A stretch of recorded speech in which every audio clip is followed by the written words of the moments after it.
La revue de presse ou la synthèse des articles des publications sur Radio Kaloum.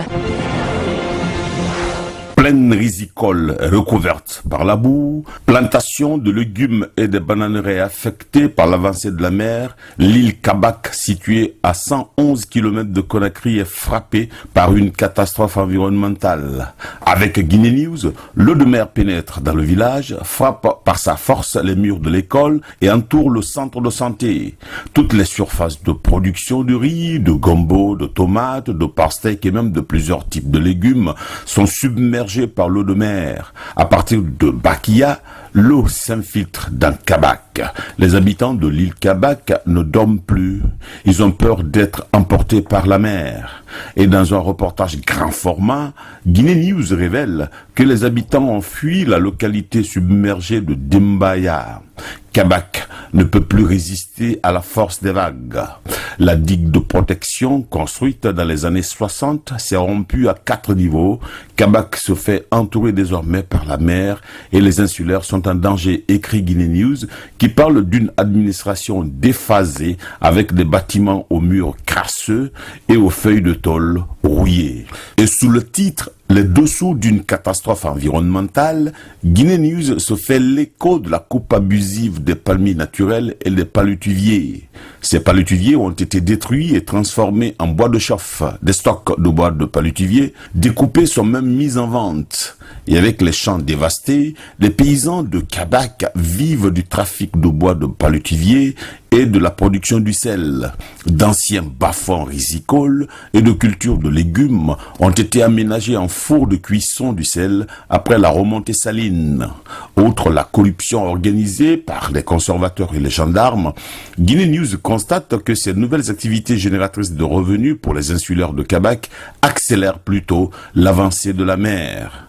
Et sur terre, la société minière AMC présente les résultats de l'étude d'impact environnemental et social sur les communautés dans la région administrative de Bokeh, écrit l'AGP. Et puis, comme taxe superficiaire minière 2017, près de 600 millions de francs guinéens sont remis à Koumbia et plus de 400 millions de francs à la commune rurale de Wendomburu, à Gawal, souligne l'AGP. Notre confrère ouvre d'ailleurs le volet protestation avec la colère des travailleurs contractuels du barrage hydroélectrique de Caleta. Le mouvement de protestation contre les mauvaises conditions de vie et de travail a coïncidé avec le lancement samedi 4 février des travaux de la ligne d'interconnexion du projet énergie de l'Organisation pour la mise en valeur du fleuve Gambie, OMVG. Coût de l'opération 722 millions de dollars pour un réseau de 1677 km et une capacité de transit de 800 mégawatts. Sur le site de l'AGP, l'aménagement hydroélectrique de Sambagalou, 128 mégawatts, permettra de relier les réseaux électriques de 4 pays membres de l'OMVG, Guinée, Guinée-Bissau, Gambie et Sénégal. Outre les 15 postes haute tension et moyenne tension et les 2 centres de commande dont celui de Caleta, il est prévu 36 paires de fibres optiques pour la télécommunication et l'irrigation de 90 000 hectares de terre dans le bassin versant du fleuve Gambie. Mais malgré cette embellie à l'horizon, les femmes du marché Avaria ont exprimé leur ras-le-bol face au régime du professeur Alpha Condé. Les vendeuses d'Avaria ont scandé jeudi dernier des slogans hostiles au gouvernement. Elles ont même perturbé la circulation sur l'autoroute Fidel Castro-Rousse, note Guinée News, qui revient sur les mauvaises conditions de vie des agents de la fonction publique à Conakry et dans les préfectures du pays. Et quand Guinée News traite de la ventilation ou de l'affectation de nouveaux enseignants dans les préfectures comme Kindia, Télimé, Labé et autres Tougué, l'AGP colle à l'arrestation de 7 personnes en flagrant délit d'infraction des grilles de protection à Madina. Des grilles nouvellement installées par le projet embellissement de Conakry.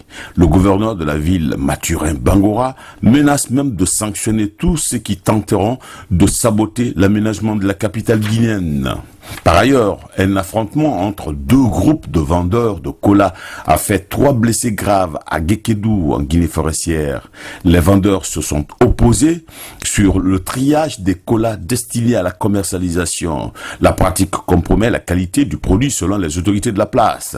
Et puis, outre la guerre ouverte aux cliniques étrangères clandestines à la baie et l'accueil réservé aux chefs de l'État dans la région administrative de Kankan, l'AGP titre sur un nouveau code électoral en vue avec l'opposition du RPG et de l'UFDG à l'annulation du principe de désignation des conseils de quartier et de district selon les résultats des futures élections communales. Pour Guinée News, des doutes planent sur l'adoption du code électoral. Le point 2 crée la polémique. L'UFR et d'autres partis politiques et députés s'opposent au point 2 de l'accord politique du 12 octobre 2016, ce au moment où les députés ont 15 jours seulement pour examiner le code électoral, le code des collectivités et autres textes de loi. Mais avec Guinée News, il n'y aura pas la majorité qualifiée pour adopter le code si l'Union des forces démocratiques de Guinée de Cellou Dalein Diallo vote contre.